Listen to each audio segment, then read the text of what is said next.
Isso. Aqui está o ponto mais central, né, quando a gente fala da gestão financeira do negócio. Tem que se entender, né, a gente já passou por todos esses conceitos, origens de recursos, aplicações de recursos, de onde vem o dinheiro, para onde vai o dinheiro, o trânsito desses recursos pelo caixa, a velocidade do trânsito desses recursos pelo caixa, e aí vem o cálculo dos indicadores, o prazo de recebimento, o prazo de estoque, prazo de pagamento, etc. Por que tudo isso é importante?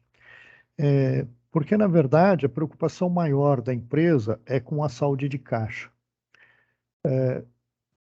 Uma empresa, ela até sobrevive tendo prejuízo contábil, desde que ela tenha um caixa equilibrado, né? Desde que ela não tenha uma pressão de caixa muito grande. E o que a gente vem assistindo ao longo desse ano é uma pressão de caixa crescente. Sessão em junho aí que deu uma diminuída, mas ainda assim uma variação negativa, quase 6 milhões de reais, sobre a operação de caixa. No acumulado do ano, aí, que já bate a marca de 40 milhões, falta ainda o de janeiro, porque janeiro é contra dezembro do ano passado. Eu nem sei se a gente tem a posição final de dezembro do ano passado para depois compor esse número, né?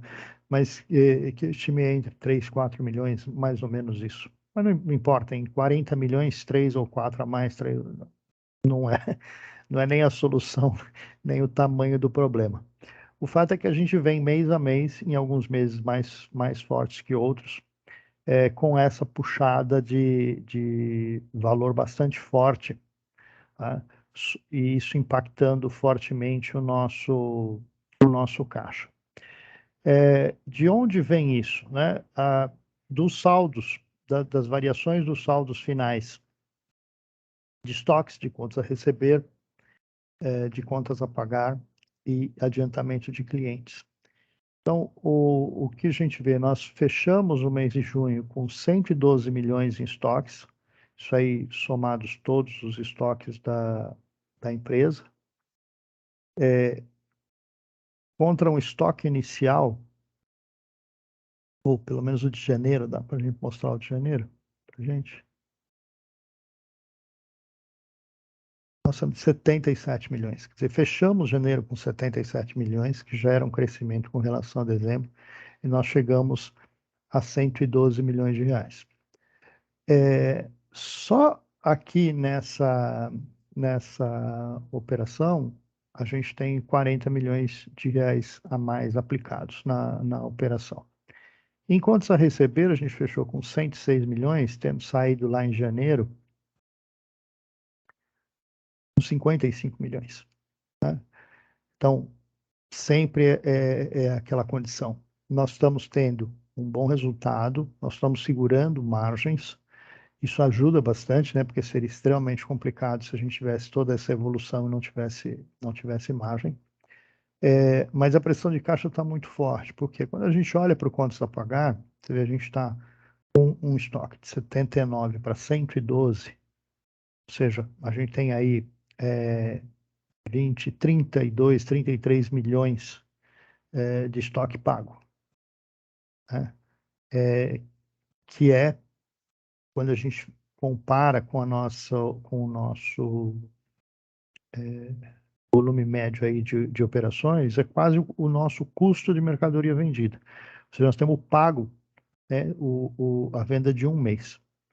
No contas a pagar, quando a gente olha lá para janeiro, volta um pouquinho lá para janeiro, tá? Tinha 61 milhões. Então, veja, a gente tinha uma relação entre o estoque que existia na nossa rede, 77 milhões para 61 milhões de contas a pagar. Tá? Faz uma continha rápida para a gente. Divide 61 por 77. Pode ser embaixo, só para ver a proporção.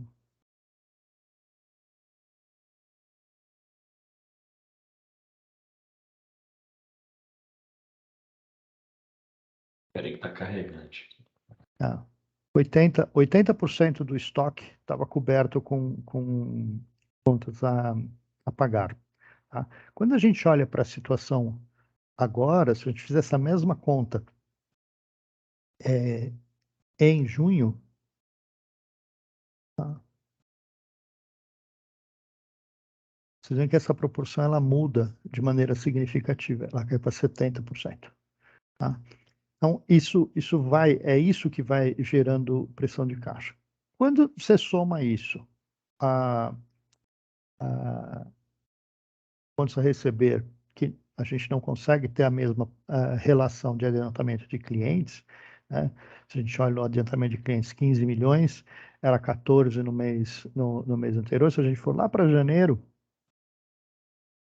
o adiantamento de clientes, ele não era tão diferente do que ele é hoje. Ele cresceu, sim, ele aumentou. Nós tivemos um aumento do volume de operações, mas ele está sempre muito forte. Então, com isso, o que a gente tem? O capital de giro final, ele vem não crescendo, né? A gente saiu de 59 milhões, 73 milhões, 82 milhões, e assim a gente vai até chegar aos 112, 124 milhões que a gente tem hoje. Então, é uma variação muito importante, é isso que gera aquele impacto de mais de 40 milhões de reais, e esse impacto é direto no caixa, né?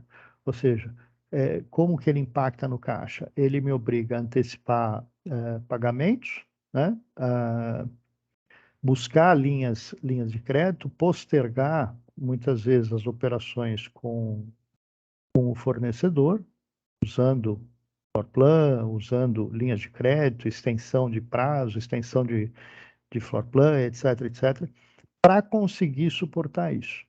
Tá? E isto, ele não é necessariamente um problema quando a gente olha para o resultado, tá? Quando a gente olha para o resultado após o capital de giro, por favor, Henrique, um pouquinho para cima.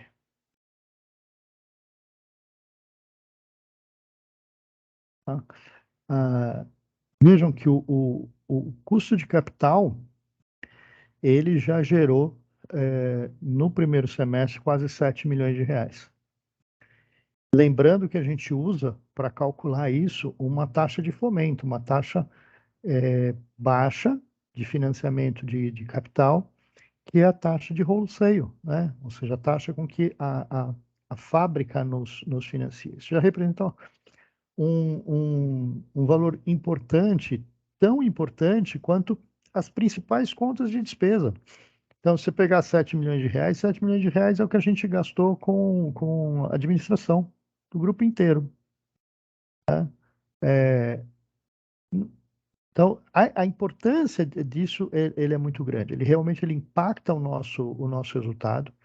Ele não está comprometendo o nosso resultado, porque vocês vêm fazendo um trabalho positivo na construção da margem, né, na retenção da margem. Então, a gente está com um resultado líquido apurado bem acima daquilo que a gente tinha orçado, porque a margem de comercialização está sendo preservada.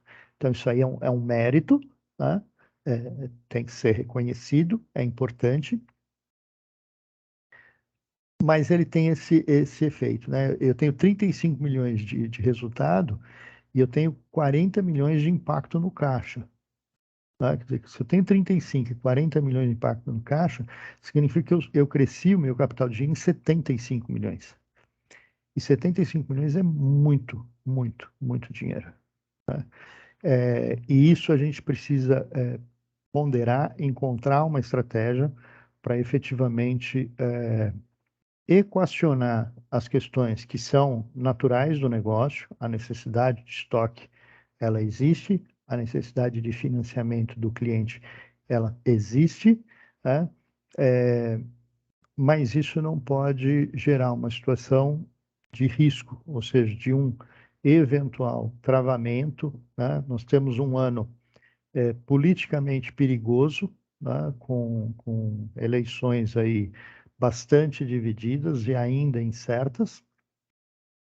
Isso pode complicar bastante as questões de mercado, inclusive a resistência da tomada de empréstimos, por parte do produtor rural, um estreitamento da faixa de aprovação, ou seja, os bancos se tornarem muito mais rigorosos nas concessões, na exigência de colaterais, e isso pode reduzir a velocidade de venda, ou até mesmo o volume de vendas. Tá? Pode não ser um problema hoje, mas ele pode ser um problema em alguns meses. Tá? Não estamos falando de um período longo. Ele pode ser um problema em alguns meses. Se o mercado der uma travada 2 meses, a gente vai ter problemas muito sérios. Né? Então, a gente precisa começar a dar atenção maior a isso, tá? Principalmente à condição de estoque, porque as compras, elas estão constantemente também em crescimento. Tá? Então, a gente está ficando com o estoque pago e continuamos comprando em velocidade cada vez maior.